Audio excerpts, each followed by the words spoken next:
Are you curious about the process of a hair transplant? Dr. Mambi explains. What a transplant entails is that the sides of the hair and the back of the head are usually the areas that have the thickest amount of hair. The density is best in those areas. So what we do is we remove hair from the areas where there's most density, which is usually at the back, and we dissect out the individual hair follicles. Most persons require somewhere between 1,500, 1,500 and possibly 3,000 follicles. So after we have dissected the individual follicles, then we actually plant those individually into the areas that are deficient of hair. This diagram demonstrates the technique. If this is the area of balding, 2 follicular units are transplanted in first, 5 millimeters apart. Then we put a third in between those, and then we put 2 more in between those. So eventually what we do is we get back the density that we're looking for. When the transplant is completed, what is seen on top dries up as scab. What remains below are the roots that are alive, and they remain dormant for about 3 to 4 months before these roots start to produce new hairs. It comes from you, it comes from your head. It doesn't come from anybody else. It can't come from a dead person's head. It can't come from your relative, because you will reject it.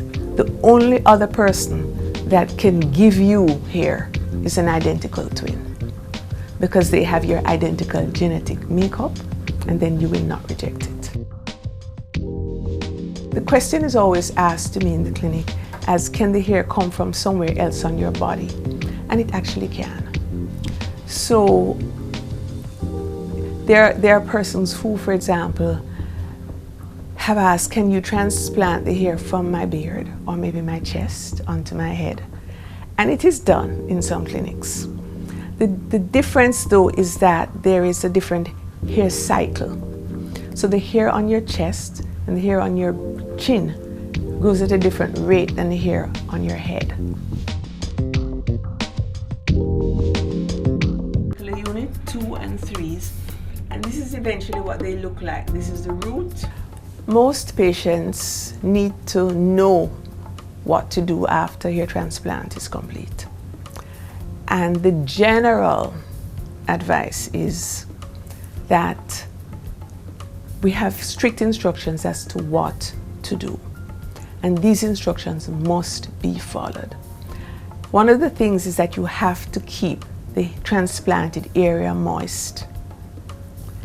And that goes on for about 5 days after the transplant. Within that period, you're also given instructions as how to wash your hair.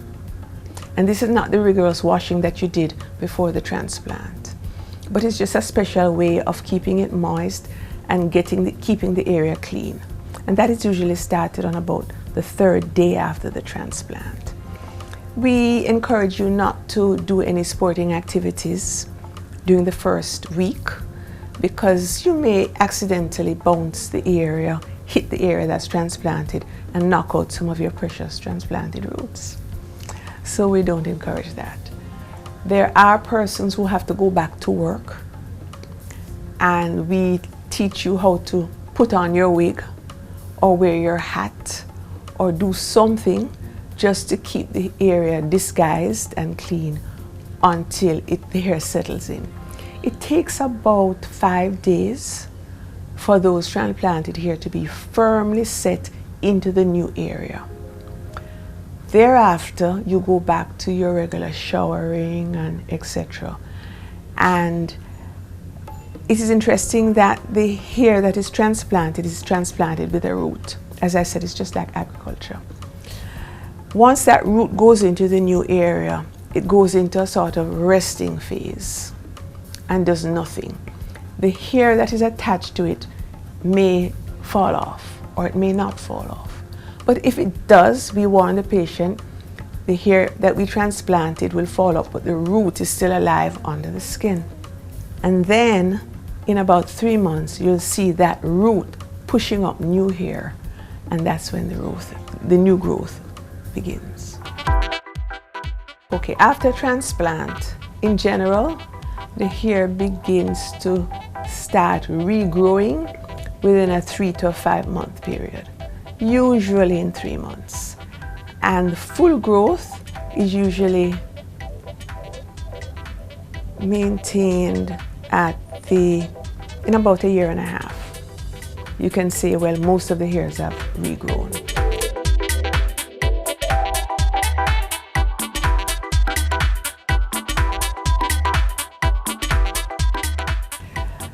When a transplant is done, it depends on the method that is used, but the strip method that I use, about 90 to 95% of the transplanted hairs will grow. You may have 1 or 2 that may not grow, but in general, if you have 95% of growth from the transplanted hair, you have a successful procedure. Most of our patients are thrilled at their regrowth, really are. Because as we say in the Hair Loss Clinic of Jamaica, you regain your confidence. We restore your hair and you regain your confidence. When you come to the Hair Loss Clinic of Jamaica, first of all, you need to make an appointment to see me for a consultation. And that appointment will cost you 5,000 Jamaican dollars. If you choose to have non-surgical procedure, you may have laser therapy, which is $3,000 per visit. And there are other costs determined by actually what your treatment will be. The cost of the transplant is determined by the number of hair follicular units that are transplanted. And that may range from, let's say, the minimum cost is $2,000 US. And I quote US dollars because the US dollar is stable. And everything we purchase comes from the US. So it's based on a US dollar charge. See, after the transplant procedure, you have to come in to remove sutures from the back of your head. Or it depends on the method which we choose to do. But you need to come in to make sure that you're okay. And then we see you on a regular basis on a 3-month basis to just determine that the procedure has worked. There are some persons who do not follow instructions. So they do what they wish to do. And then when they do not get the results that we expect, they say, but it doesn't work. But it does work when you follow our instructions. So if we tell you not to do X and you choose to take another product from someone else, or you read something on the internet that says this will work, sometimes it will cause problems in regrowth. Hair loss is devastating to anyone who has it, male or female, child, anyone. And if you are suffering from hair loss, I strongly advise that you go to someone who can help you with this, because there are persons who suffer from depression just because of hair loss, and it is absolutely unnecessary. What happens in Jamaica, and that I'm so concerned about, is traction alopecia, because that has become an epidemic for women in Jamaica who wear glued-on extensions, who wear weaves, and particularly for the women who wear lace front wigs.